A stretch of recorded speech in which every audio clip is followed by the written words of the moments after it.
At the end of the 1990s, Asia was going through a major financial crisis.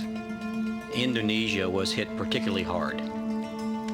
Also, during that time, the Suharto regime was coming to an end after 32 years. To help during these troubled times, the IMF loaned over $1 billion to Indonesia.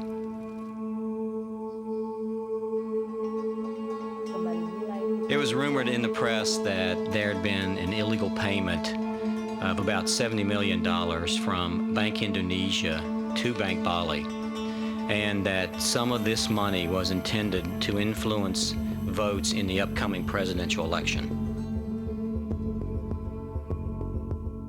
PricewaterhouseCoopers was called in by IBRA and the state audit agency to investigate if in fact any illegalities had taken place in the Bank Bali payment. Having the right team in place was critical. We were bringing in experienced investigators, experienced forensic accountants, and highly credentialed people who understood the banking business. The work consisted primarily of conducting nearly 100 interviews, and these interviews had to be finished within about a 2-week time period.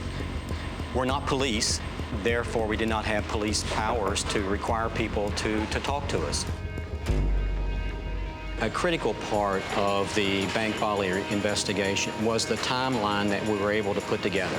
We were able to build a case for how the money flowed. We call it the starburst. It was just like a meteor or a galaxy explosion. The star just burst and it went out into many different locations.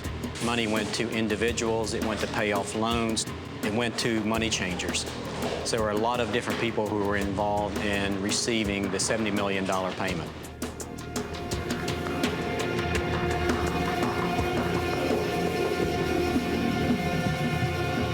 On the morning that we were to deliver the report to the head of the state audit agency, the PricewaterhouseCoopers security team had been tipped off that there would be an attempt to ambush the convoy. Their intelligence was that once the report was being delivered, there were going to be vehicles which would puncture the tires of the car that we were in, and that they would reach into the car and confiscate the report so that it could not be delivered.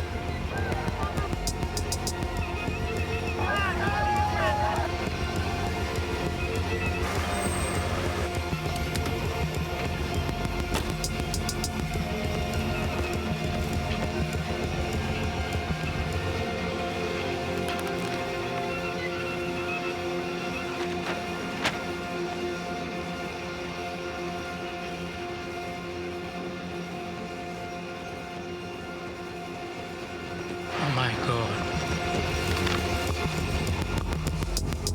Once the head of the state audit agency saw the names that were on that starburst, it was enough for him to know that this needed to be under police control.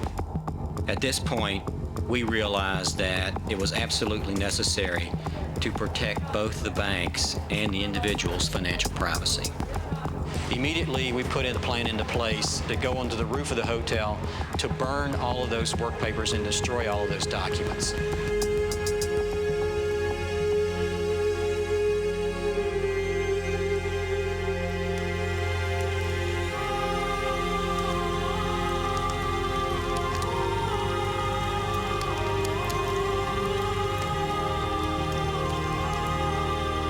Shortly after our testimony before Parliament, the starburst appeared in the local newspapers for all Indonesians to see.